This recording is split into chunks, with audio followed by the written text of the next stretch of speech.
Hey everyone, my name is Zach. I'm a 23-year-old competitive boulderer from Canada, currently living in Montreal. Welcome back to the COMPCLIMB training series, where I record most of my training, provide in-depth analysis of every session, and just chat about climbing with an emphasis on competition. So we are here at Le Crux in Laval today, and we have our second comp simulation on the program for today in our first session of day one. So as usual, like we were doing in the last episode, I have to make sure I do a really thorough warm-up before I start a comp simulation and make sure that I'm ready to try my absolute hardest on the first attempt that I put on boulder 1 in my 5 minutes. So that means we should be doing a couple boulders at the end of our warm-up that I'm actually falling on, or at least feel like I'm close to falling. That's definitely an important sort of prerequisite before I do a comp round, is make sure that I try a few boulders that I can definitely find myself falling on. Otherwise, I probably am not warm enough. So that is what we are doing right now. And then I also just want to quickly mention before we get into our comp round, like I mentioned at the end of the last episode, I'm gonna do a little updated review of where I'm at with the Tomoe Narisaki Pros that I've been wearing for a couple months now by in parallel.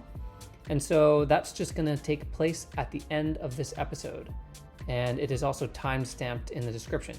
So we'll do just a little similar segment that we did in the last episode, but this time it'll be with the Tomoe Narisakis. And I have a lot to say about them since I've been wearing them for a while. But for now, we are still wearing our Cubits, and this is only the second day that I've been wearing these, so they're still quite fresh. And I can already tell, even just by climbing a little bit in these shoes, that I really think I'm gonna like them. And I definitely want this pair of shoes to be the comp pair that I wear in Vail, which is only 3 weeks away now, maybe 2.5 weeks until comp day. And these shoes are brand new, so I gotta wear them as much as possible. And what I actually did with the Cubits was I went a half size smaller than my Tomoes, because I felt like I could afford to go a tiny bit smaller and optimize for performance.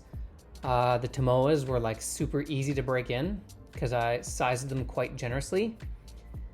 So anyway, the moral of the story is I gotta get as many reps in with these Cubits as possible, and I want them to be in perfect competition condition for the Vail North American Cup, which means I gotta wear them during this comp simulation, which is kind of gonna make it a lot trickier to do some of the boulders coming up in the comp round.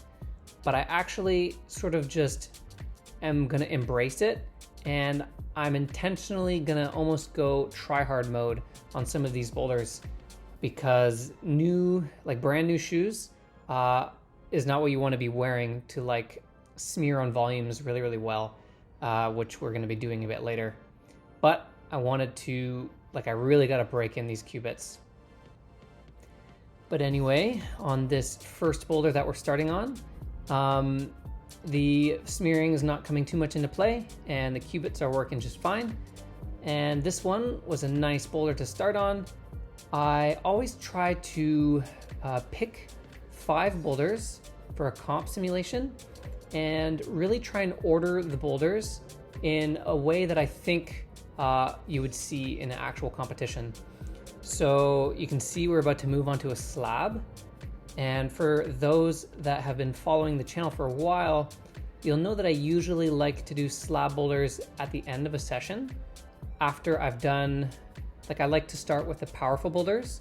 I'll do them first while I'm warm, and this is just an injury prevention thing.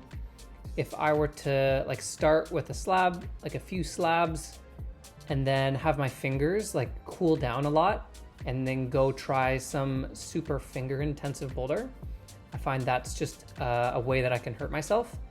So I usually do power boulders first, and then slab boulders at the end. But the setters in a competition don't necessarily think like that. And these comp simulations that I'm doing are really, like I was saying in the last episode, more designed to test me mentally rather than physically. So I have to sort of just get over the way that I like to train and force myself out of my comfort zone and really try to like mix in this slab boulder here in between some power boulders and try to feel what a normal flow of a comp round would feel like and get used to climbing boulders in this order as we get closer to our target competition. So that means we're trying this tricky slab boulder as boulder number 2. And this one was a really good one to incorporate in my comp round. It was super, super tricky. And this is an example of a boulder that I am saying I'm basically doing on tryhard mode. This left start volume was really difficult to trust in these brand new shoes. I had a couple tries where I felt my foot just like slipping right off because the shoes were just a bit too stiff to properly weight the volumes. But I could tell that the boulder was definitely still possible, and so I kept wearing the Cubits. I did have my Tomoas nearby and handy in case I really needed to switch on a boulder, and I felt like I just wasn't going to send something. So yeah, now we are back to a powerful boulder, and this one definitely also looked like it was quite comp style and actually kind of cryptic, and it wasn't just like a straightforward power boulder. So I was definitely interested to see how this one was going to go. And I wasn't feeling quite as bad as I wasn't feeling bad in the beta block comp simulation, but I think I was a 6 out of 10. I would say this morning I was a 7 out of 10. I felt pretty decent, but I definitely felt myself off to like a shaky start, and it took me a while to get to reach my maximum warmth. I think I could have afforded a bit of a longer warm-up, even though I felt like I did do a quite long warm-up. There just isn't quite enough time in a training day to do the exact warm-up that I would do in a comp, in like an actual competition. I usually warm up for like 45 minutes in ISO before I do like an actual comp round. But in reality, for a training comp simulation, I probably did like a 25-minute warm-up. Like from getting on my first jug haul to boulder 1 was about 25 minutes. So it actually wasn't like the absolute perfect comp round warm-up. And it's just not feasible for me to do that in training because we have more sessions to do later on. And to warm up like that, it would actually be too tiring and it would affect the training later in the day. So I make the most of what I can. And I know that physically I might not be exactly what I would like to feel in a comp round, but like I was saying in the beta block video, it's more mental. And the idea is to make the most of however I'm feeling physically in any of these comp simulations, and just make sure that I'm executing all of my comp tactics in the best way possible. So here we're getting another little send. And this was me sort of making a quick little decision at the end of that boulder. You saw like there was some chalk on the right side of the second last hold, and it looked like sort of designed to almost be like a hand flip for the end of that boulder. But I said, no, I'm too tired. I hope that the last pinch is going to be good enough. I have to go 2 hands because I know I'm not feeling physically strong enough to do it in what looks like the intended way. And so making these like quick split-second decisions based on how you're feeling, how tired you are in a boulder, like these sorts of things is exactly what I'm trying to practice. And that's like the bigger picture that I'm looking at here, rather than trying to make sure that I'm feeling like super strong during these comp rounds and executing to my physical limit. That's not necessarily what we're trying to do right now. We're trying to do everything correct in terms of like execution and head game and mental performance. I want to be basically, I'm trying to make all the correct decisions with the cards that I'm dealt. That's like the bigger picture of these comp simulations. And if you're someone that is also like training for competitions and you do comp simulations like this, I would recommend trying to adopt this mindset, because it is going to help you be more prepared to execute on comp day, to really try to optimize for the mentality and the execution factor in your comp simulations. And don't try to necessarily worry about being in the best physical condition, because that's what your tapering and your training program is for, is to make you feel like that on comp day. So in training, we just practice the tactics. That being said, like, you shouldn't do a comp round when you're super tired or something. But don't worry if you're just not feeling at your 100% competition strength during a comp simulation. So here we are moving on to the fourth boulder. Now, this boulder actually was what I was most looking forward to doing in this comp round. I thought that this one looked like a really tricky V8, and we have some overhead pressing at the end, which is like a notorious weakness of mine, as I've mentioned in the past. So like I could tell that this like box that I have to fit in at the end of this boulder, like this kind of bendy overhead pressy box, is like my absolute anti-style. And so I knew that I was gonna struggle with this boulder when I picked it for this round. And here I'm actually finally making my way through it, which was really satisfying. And this last move is actually super desperate. It looks like I just do it so casually, but I felt like there was like a moment of like, it was definitely in the balance trying to get to that last crimp. So that boulder was actually ended up being the most satisfying top of this round, because that one was really anti-style and I had to really figure out a sequence at the end there. And then also, I will just quickly mention, for those who didn't watch the last episode where we did our first comp simulation, if you have been noticing, I have been starting my timer at 4 minutes and 15 seconds. And that's just because obviously I have to pick these boulders for my round. So I have to go look at them all beforehand. So basically I just take 45 seconds off of what would be a standard 5 minutes for a comp round. Like I take 45 seconds off for every boulder, and that's just because I've already looked at them and I've already sequenced them basically. So it just is like counteracting that. And then I just get right on the boulder when I start the 4 minutes and 15 second timer. So here is the last boulder of the round. Another super tricky and actually super comp style boulder. This is like a very qualification style of a boulder. Something that's super toppable and super accessible for like the whole field of competitors, but is so easy to like misread or mess up or slip around. And basically anybody can top this boulder or anybody can not top it. And like you can see, it has taken me a while to figure out the correct sequence to start this boulder. I got confused by the chalk on the second hold. And since this boulder is a jump start boulder, you can just do whatever you want after your foot jumps off the start hold. So I realized it was better to go all the way to the crimp. And then this last move is also very tricky and very deceptive and really well set. So this last crimp is a lot slopier than it looks, and it makes for a very tricky last move. And actually this last move is going to feature today's tip of the day, but what I'll do is I'll get this tip of the day off after this boulder's done, so we don't interrupt our flow of 5 minutes and I don't spoil the end result.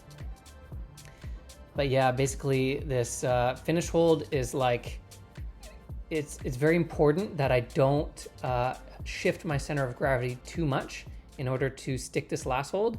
And I have to find a way to do that. And I find that going up right hand and actually only using one hand for the ending sequence ends up being a lot better to stick that move. So today's tip of the day is going to be a pretty slab targeted tip of the day in general.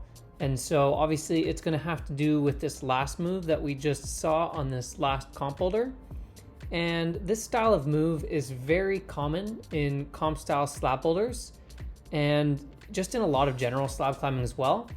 Obviously laybacks are just quite common on slab, but especially dynamic moves into like a position where you have to lay back, or you can't, like a move where you can't cross that line, like this imaginary line of where your center of gravity is. And if your center of gravity just shifts a little bit past that line, the hold that you're going to is usually going to be too bad, so then you're going to fail the move basically. And so for this last move, when I like go up to this finish hold, there's an imaginary line, and if my chest kind of moves a bit too much past it, I'm going to be off the wall, because the finish hold is quite bad in this scenario. It's like a slopey little crimp.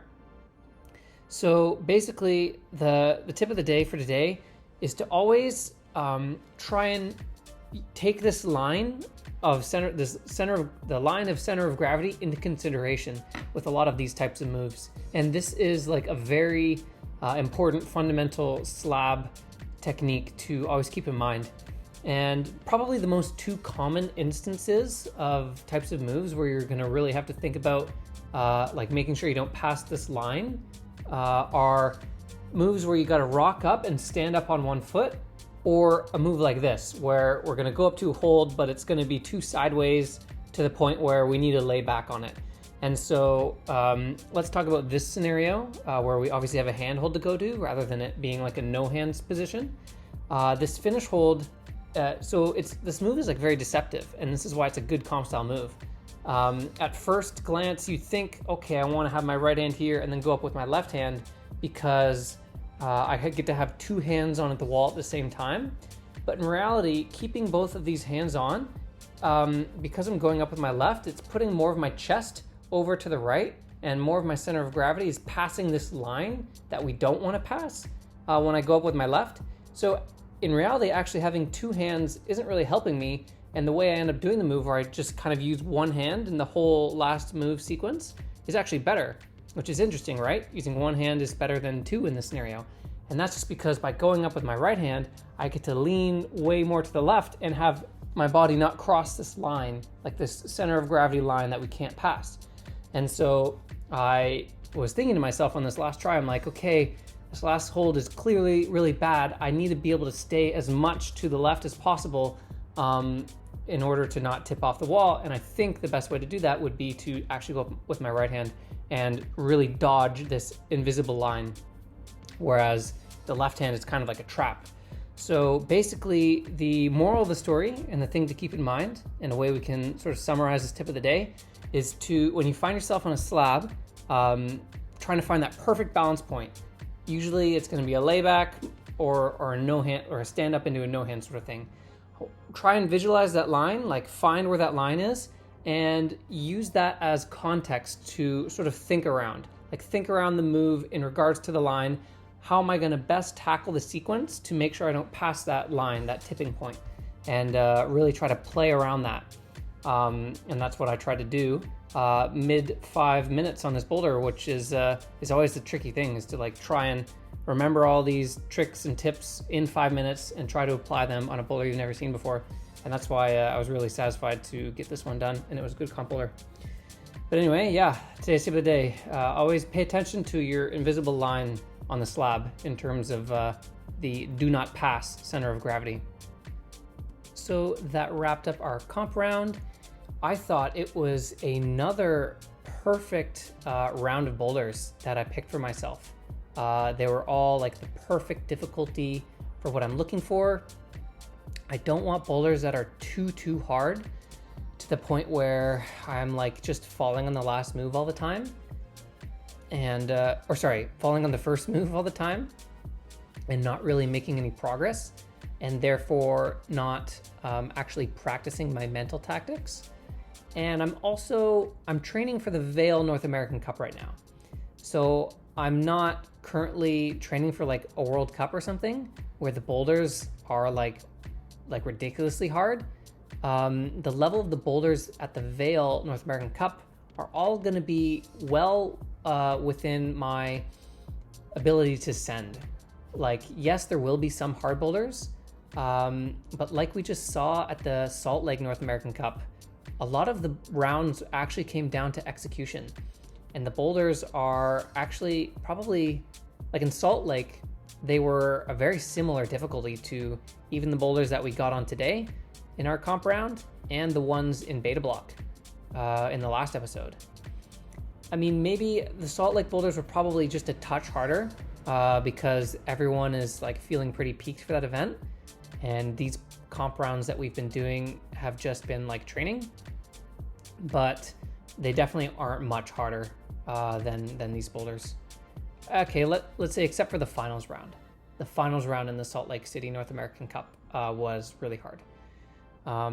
But yeah, it's more valuable for me to train my comp simulations on boulders that are more execution based. And I'll definitely try to throw in like hard boulders like once or twice here and there. But for the most part, I think I've been nailing the difficulty and the styles of boulders, and I've been really working my mentality super nice. So I've been already finding a lot of value in these first two comp simulations that we've been doing. And also for anyone who hasn't watched the Salt Lake North American Cup video, if you missed it, I had a video from the first North American Cup of the season. And yeah, that was like about a month ago or something now. And so now we're training for the Vail North American Cup currently. And so as a part of this morning session, that's also written in our program, after the comp round, I am allowed to rework the boulders that I didn't send, try some of the other sets in the gym for up to 45 minutes. And so since I had a pretty good round this morning and I did all 5 of the boulders that I picked for myself, that meant that I was allowed to just go climb some of the other sets up in the gym. And I tried to actually rein it in a little bit. And my extra bouldering that I do after the comp round, I think I only boulder for about like 25 minutes. And that's just because my tips have been getting a little pink recently. I've been feeling tired and I could afford a little bit more energy in the bank. And so yeah, just like a little short session of bouldering after the comp round. And then also, I think what we're gonna do, I know at this point what we're gonna do. So we're actually going to do a Kilter board session for our second session of this day of training. And normally that is our boulder max force session. But since there were some relatively softer sets up in the Crux, like before I actually came here, I was messaging Ali, who's the head setter, and he was just telling me like, hey, heads up, there aren't too many hard black tapes up in the gym right now. And I said, oh, that's actually perfect, because the main point of training today is going to be the comp round, which the boulders were really perfect for. So anyway, what that meant was we didn't actually have a lot of boulders to try for our boulder max force session. And so I said, okay, well, Kilter board is pretty much the same thing as boulder max force. So that's what we're going to go do in our next session. But for now, we're just finishing off with some more moderates. I'm really trying to get a lot of volume in with these qubits. I'm really trying to step on as many different kinds of footholds as possible and really try and familiarize myself with the shoe as fast as possible, because in like just about 2.5 weeks, I'm supposed to be trusting the shoe with my life. That's basically what a comp shoe is supposed to feel like, right? So we're getting on a lot of techie boulders, lots of moderate slabs, lots of different styles, and I'm really trying to learn the shoe as fast as possible. And yeah, for those who watched like the little review I did of the qubits in the last episode, I was just giving my first impressions, and I think one of the biggest things I pointed out about the qubits even just from the first day of training, it was that I noticed they felt pretty similar to the instincts. And that definitely still felt like it was quite true while I was climbing them today. They feel almost like a bit of like a softer, more sensitive version of the cubits with like maybe a just slightly pointier toe. Or sorry, a softer, more sensitive version of the VSRs. That's what the cubits feel like. And the toe, like the edging, feels maybe like a touch better than the VSRs, but pretty similar. And that's where I'm at with the cubits right now. And so we are here for session 2 of the day doing a Kilter board session. And I've never kiltered in this session, and I was actually really looking forward to it because this is usually the session where I'm feeling at my strongest in the whole training week, is day 1, session 2. So I was like psyched to put the Kilter board to the test when I'm supposed to be feeling strong. And maybe I could try some like really hard boulders.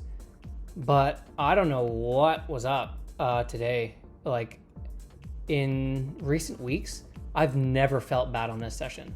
I've always felt like neutral or really good.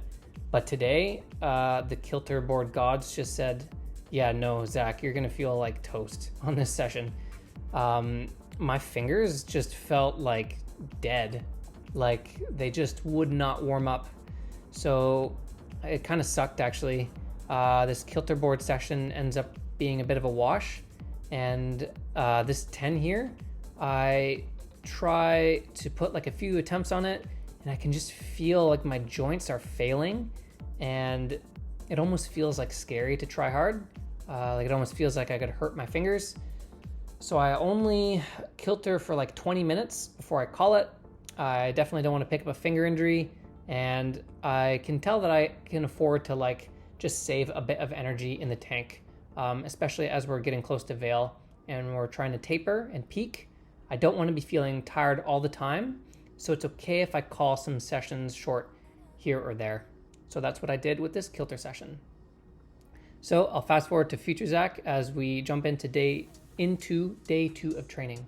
So here we are for day 2 of training, and I actually got a comment probably a couple weeks ago at this point asking if I could include a few clips of what I eat throughout a training day in just a regular episode of COMPCLIMB.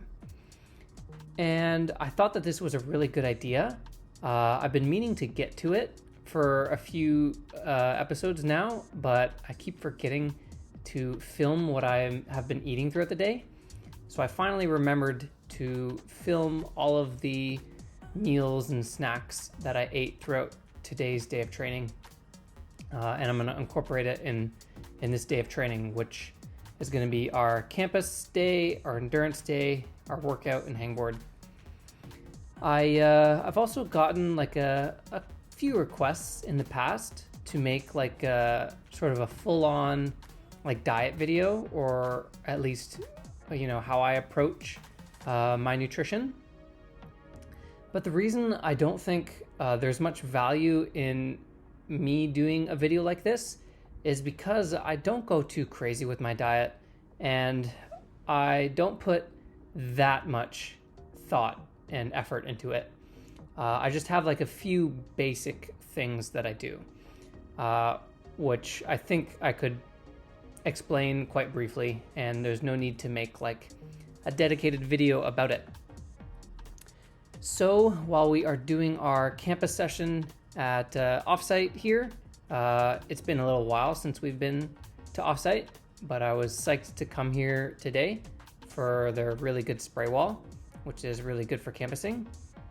But yeah, while we're having the session, I guess I'll cover like the basics of my what my diet looks like.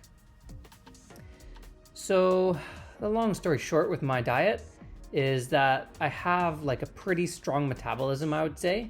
I find that it's not actually worth it for me to count calories or really restrict my diet too much, because I find that I can actually just shovel in a bunch of garbage if I want to, and I'm not going to really gain weight. And if I even restrict my calories to like good amounts for like my body fat percentage and all these other stats, I actually don't really lose a lot of weight. Like I can't lose a lot of weight and I can't gain a lot of weight. So I don't do anything too crazy with my diet. The only thing I try to focus on is optimizing for like lower calorie options when I can. So if I'm gonna like buy like yogurt or like Greek yogurt, I'll go for like a 0% fat, unsweetened, plain yogurt, or instead of drinking like juice all the time, I'll go for like flavored water, like bubbly or something, just to optimize for like not eating high calorie things all the time, and just making sure that there's a good amount of 0 calorie stuff in my diet, or just lower calorie stuff in general. And that way I don't even really have to focus on much. I find that I just eat whatever I want throughout the day, and my metabolism plus my optimizing for a lot of lower calorie products just helps me maintain a decently lean body type. I'm not that lean, but I wouldn't consider myself that bulky either. And so I'm at like a pretty good spot in terms of my nutrition, I think. I definitely do eat a bit of garbage still. But anyway, you saw that the first thing I had in today's day of training to eat was my breakfast, which is always the same. I'm just like a classic cereal eater. I like Vector, so that's usually my go-to cereal. I used to eat cashew as well. I like cashew. And then like another good example of ways to optimize for calories, I go for almond milk, right? So I actually don't remember the last time I had like normal milk, just straight up, that wasn't like, I don't know, baked into something. But yeah, my standard breakfast pretty much every day is like a cashew cereal or Vector cereal with almond milk. And I usually have that around 7, like I wake up at 7 and I'll just have that right away. And then we started this campus session today at like 10 a.m., which is when I usually start session 1. And normally I'll have like another little pre-workout before the first session. So maybe I'll have like a couple bananas or like a Cliff Bar or something. But for some reason, I just actually didn't feel like I needed anything today. So today was kind of like a weird case where I actually didn't eat anything between like breakfast at 7:15 in the morning, and then between like, starting session 1 at 10 a.m. So that's probably not something you want to do. Like even if you're not hungry, especially since we're doing like some quite intense training for this session, you should definitely try to get like some fuel in your body before you start training. I kind of had like a bad example that I set today. But that being said, I actually ended up having like a pretty decent session.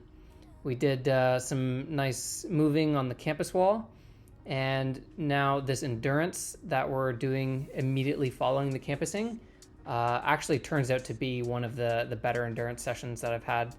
I mean, definitely the best of like the 3 we've done recently. I decided to really, really push it with these boulders, and I wanted to start pushing my endurance to its absolute limit, since this is just like this is the second last session of endurance that we're doing before heading to Vail. So we got to make them count. And by the end of this session, I was actually feeling really good about where my endurance is. Like I was getting super, super pumped, but I found myself able to fight through moves and stay on the wall for a lot longer than I thought, even though I was pumped. And I guess I'll also just quickly mention what this boulder we're doing here. I am like adding some footholds here if you're confused. I thought this boulder was really good for endurance, but it was missing just like if I didn't have these footholds, it would just be a little bit too hard. So I added some footholds to make it like a perfect difficulty for my endurance. But yeah, like I said, I had like a pretty good session of intense training, even though I didn't necessarily have the most optimal fuel in my body. But I actually wasn't like that hungry. I find that even though it's like a bad habit, I can get away with without eating right before. I find that as soon as I start training, any hunger that I did have kind of goes away, and my body just sort of enters training mode, and it almost helps me, get a little bit of fasting in by accident, which I don't try to fast necessarily, but because I do just sort of go through little streaks or periods of time where I eat lots of garbage, I find anytime I can do like a little bit of an accidental fast here or there, it sort of will cancel out for, some night where I go home and I don't know, someone just made cake or something and I end up eating half a cake or something like this. Anytime that I like accidentally skip a meal or a pre-workout or a post-workout, I'm just okay with it. Well, I would try to not, I don't skip post-workouts. That's not something that is a good thing to do. But every now and then if I skip a pre-workout, that's not the end of the world. But yeah, anyway, we're continuing with this session. This is the last boulder that we're doing for endurance. And this one, it looks like it shouldn't be that pumpy, right? This wall is actually quite vertical. It's not that overhanging. But the way that I train my endurance, like I was sort of explaining in the first session that we did endurance, is that I only take 4 minutes of rest in between each set of 4x4s. And the reasoning for this is that I actually don't want my pump to like fully go away between sets of boulders. Like I want the pump to accumulate, and I want to train my body to be able to fight it off in a 4-minute window, because that's kind of what you have to do during a comp round, right? When you have a 5-on 5-off round, if you get super pumped on a boulder, you only have 5 minutes to recover before you potentially need to try another boulder at your absolute limit.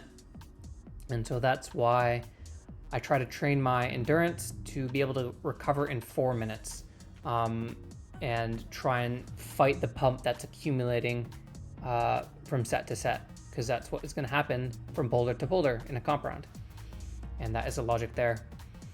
So anyway, trying to get my way up this last rep of this boulder was so brutal. It was also another like record was set in Montreal today. It was 35 degrees, I think, at this point. And so I'm like, feel like I'm about to spontaneously combust while my arms feel like they're gonna burst from so much lactic acid buildup. This session was super, super intense, and I felt like I pushed myself really well. And so here we are with finishing our session. I have my post. So I was quite hungry since I hadn't eaten since like 7. So I ended up eating that whole container of yogurt. And that's actually not that uncommon for me. I'll usually eat like a full thing of the Liberté Greek yogurt as a post-workout. And I find that's my go-to source of protein. And then when we got to Bloc right before this session, we got here like an hour later after the Offsite training. And so I had like just another little snack to tide me over for this session. And I had like a date bar and a half. They have like some nice pastries at the Bloc cafe. And so I had 1.5 of date bar, and then Maddie had the other half. And yeah, that was my pre-workout. And then I also should just mention, I know I was just talking earlier in the video about how I like a way that I like to optimize for my yogurt consumption is to buy like the 0% plain, like no fat yogurt, unsweetened stuff. And then you just see me eating like the higher fat percentage, like pineapple flavor. you know, of course I'm going to sprinkle in the tasty stuff as well in the yogurt. I don't always just eat the plain stuff, but that's just like an easy way to optimize. And the calories from like the flavored yogurt to the plain stuff isn't that big of a difference anyway. So in fact, it's actually been a habit of mine that I've been starting recently to buy like the tastier stuff, because the difference in calories just isn't that much. So yeah, here we are doing our workout, and usually with this day of training, in the past 2 days we did this day of training, I was able to do the workout immediately following the endurance training, but this day of endurance was definitely the most I'd pushed myself out of all of our endurance sessions. I felt actually obliterated after that. And I think it was also just because it was super hot, and that really added to the exhaustion I was feeling. So I was not able to do the workout right afterwards.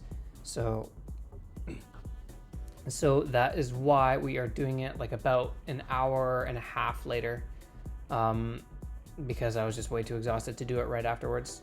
Also, I should just quickly mention, with our day of Zach's nutrition, insight into Zach's nutrition, none of these dietary habits I'm trying to recommend to you.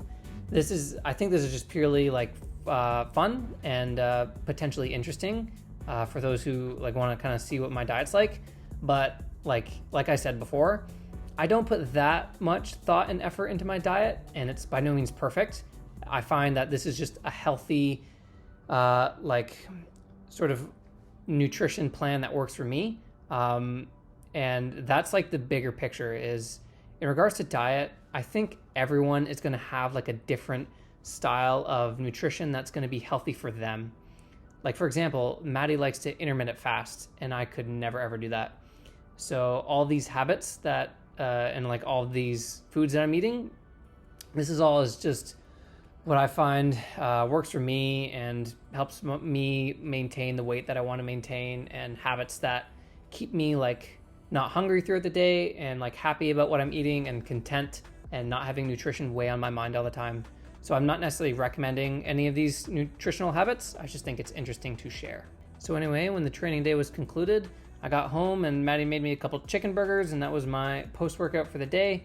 And then usually what I do for the rest of the evening is we have these like yogurt bars, these like Greek yogurt bars that we buy at the store, and I usually snack on those throughout the rest of the night. And sometimes I'll snack on some other things, like maybe some pretzels or some crackers or something. But I'd say today was like a pretty good summary and idea of what my typical diet looks like. There's definitely a lot of fluctuation, especially in terms of dinner, like the last meal that I eat in the day. It usually just depends on whatever we're feeling like. But for the most part, like the breakfast is usually the same. It's cereal, and then post-workout one is usually just an entire tub of Greek yogurt. And then I usually snack on yogurt bars in the evening as well. So I guess I eat like a lot of yogurt in my diet. That's maybe something to take away, I guess.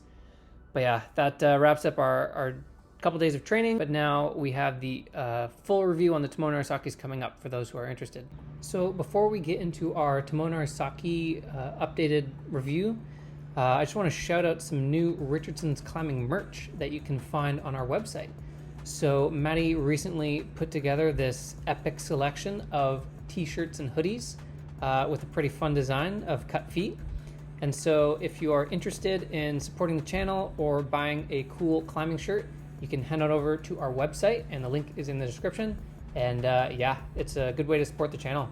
So go check that out for sure. So here we are. I want to give my very much updated thoughts on the Tomoe Narasaki Pros. And I've been climbing with them for enough time to basically have a fully formed opinion on these shoes. And obviously I trusted them enough to compete in them at a very, very important competition, which was the Salt Lake North American Cup, like a month back or something. So obviously, like I'll start off right off the bat, I'll say I really, really like these shoes. Definitely one of my favorite pairs of shoes I've ever climbed in. Potentially my second favorite of all time right now, to like the High Angle Pros, which are so hard to find these days. And the reason I also say that they are up there with the High Angle Pros is because they're a very similar style of shoe to the High Angle Pros. And I've mentioned this in like the first little bit that we talked about these shoes.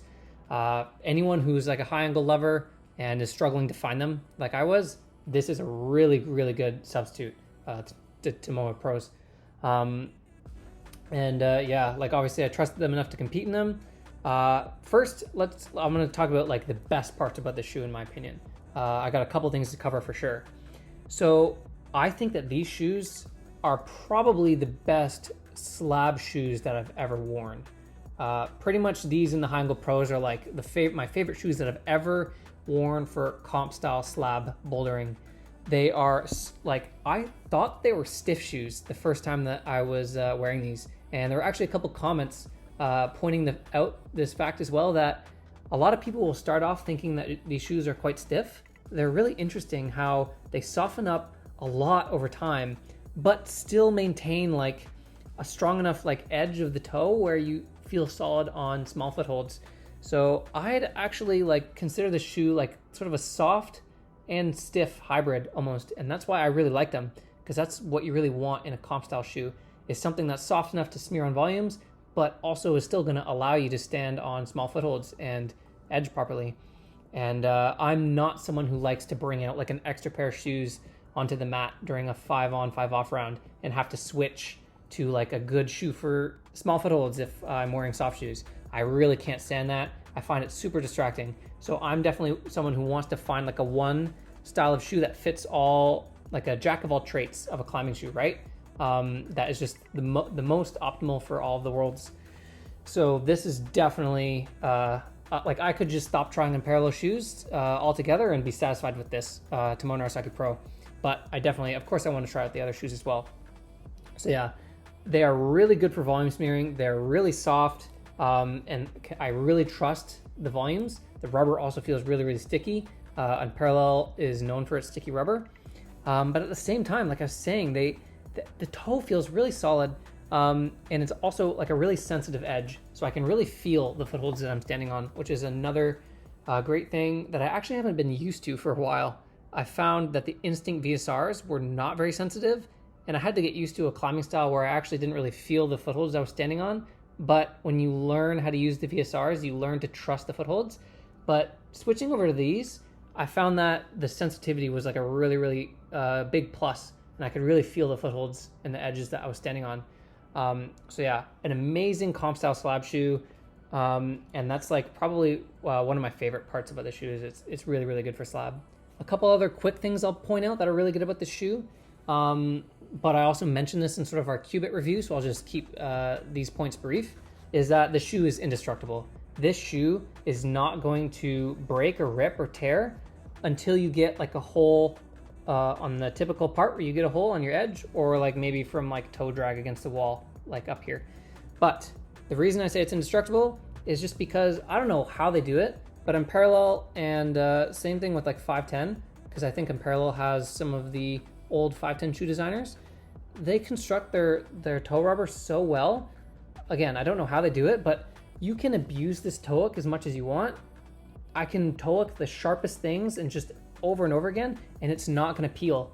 Like I was saying in the last video, I wore the Solutions for a while, the Futuras, the Instinct VSRs, the Squamas, and eventually like I'd get to a toe hook where it would rip up the rubber and it would peel, and then now my shoes are like not in prime comp condition, and I have to get like another pair to preserve them for comps.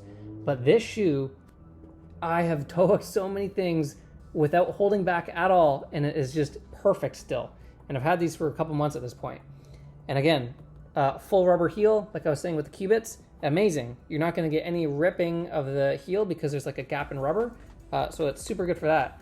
So yeah, and then also a really sturdy Velcro strap. As you can see, any La Sportiva wearers of the Solutions, the Futuras, will know that a sturdy Velcro strap is a big plus, because the Solutions and the Futuras would like rip the strap all the time. So this shoe is very durable and is gonna last you a long time, which is honestly one of the biggest pros about it as well. So honestly, because I like the shoe so much, I don't really have anything negative to say about it. And that is in regards to my climbing style. Like, sure, you could find negative things about the shoe that you don't like, but I'm saying I don't have anything that I dislike about the shoe because I like how it works and I like how it functions. But you know, that doesn't necessarily mean this is going to be the perfect shoe for you. But I do maybe have like a couple bits of insight if you are someone who's like looking at these shoes and eyeing them up and maybe you want to try them out. A bit of maybe advice I could give. Again, this is everything I'm saying about these shoes. I should have caveated this as well. And the Qubit review this is all my opinion. I'm by means no expert, but I'm definitely a princess when it comes to climbing shoes. And I have like lots of things to say and lots of things to talk about because I'm just kind of like a climbing shoe nerd, and I definitely like to nitpick shoes. But like my opinion is by no means like the right answer to everything. But I can just like, of course, when we're like looking at buying new shoes, it's hard to get all the information online sometimes. So a couple things I can say about these shoes in comparison to some other models I've tried is this is like, I'd rank this at like, let's call the Solutions, which are known for being a super pointy toe shoe. Like the toe on the Solutions like sticks out to all the way here or something. Let's call that a 10 out of 10 in terms of pointiness. And then in my opinion, the VSRs are very much not a pointy toe. And the edge is like a little bit lower, right? Like I was saying in the last video. So actually, let's call the Solutions 5 out of 5. VSRs are like a 1 out of 5 in terms of pointiness. I'd put this at like 3.5. Let's call it 3.5. So it's definitely a pointier toe. So if you're someone who likes the VSRs or shoes similar to the VSRs, which in my opinion are not very pointy, there's definitely going to be a bit of a transition period to properly weighting footholds in this shoe, in my opinion, because it feels like there's a bit more rubber at the edge here in comparison to the VSRs. So you got to get used to almost having like a bit of a gap between your toe and the shoe. But at the same time, it feels very sensitive though, so I feel like I can still feel the foothold. So anyway, this is not necessarily like a worse or a better thing to have a shoe be pointier or not pointier. It's just comes down to style and comes down to practice. Like I have switched back and forth between pointy shoes and non-pointy shoes, and it just takes like a week or two to get used to it. And not you can't like judge a shoe off the first two, like 1 or 2 or 3 sessions. Like let's say you were someone going from the VSRs to this shoe, like I just did. I had to make sure that I didn't get psyched out, because it definitely felt weird to climb in these for like a few days because of the difference in the pointiness, and there's an adjustment period, and you can't have a fully formed opinion on a shoe till at least like 2 weeks in, because the shoes will change and you will get used to a new style of shoe. So that's like the biggest like thing to keep in mind, in my opinion, is this is one of the slightly more pointy toe shoes I've tried recently. And like I'm trying the Qubits now, they feel a little bit less pointy in my opinion. And yeah, the heel, it feels pretty narrow, maybe like a little bit more narrow than the VSRs. Other than that, I don't think there's too much to keep in mind. It's quite a comfortable shoe, in my opinion. And yeah, I'd say that you can't really go too wrong with the shoe if you're interested in it. The only thing to really keep in mind is that I'd say it's pointy. But like I said, that's not even a bad thing or a good thing. It's just something you'll have to get used to if you're not used to it. But yeah, I also forgot to mention this in the last shoe video, and I'm gonna do it now. I definitely need to mention that I'm not sponsored by Unparallel, but there's like I'm talking with the rep, and there's a good chance that I can join like the ambassador program. So you can take all of my sort of selling of the shoe with that in mind. I'm just like psyched on shoes. I like sharing like my love for shoes. So I'm not necessarily trying to hard sell you on the shoe, but I've definitely been very psyched on the shoe, and Unparallel ambassadorship or not, and like regardless of whatever other shoes I'm gonna try by them, this is like definitely up there in my Hall of Fame, and I could just be happy and content with this shoe for a while. But I definitely want to see how the Qubits develop, because the Qubits, I don't know, I feel like they have potential to be my favorite shoe, but I gotta wait to really see how they turn out. So anyway, there you have my fully formed opinion about the Timon Arasaki Pros. If you have any other questions about the shoe, you can leave a comment in the video, and I can answer some basic questions. I feel like I understand the shoe pretty well. Definitely one of my favorite shoes I've ever climbed in. And I will, even if the Qubits end up turning to be better, this will always stay in my bag, and I really, really like these shoes, and I'm gonna continue to wear them. Really, really good for comp style slab climbing, really sensitive edge, and indestructible. That's the Tomoe Nagasaki Pros. Insert Kashi video outro that I forgot to record here.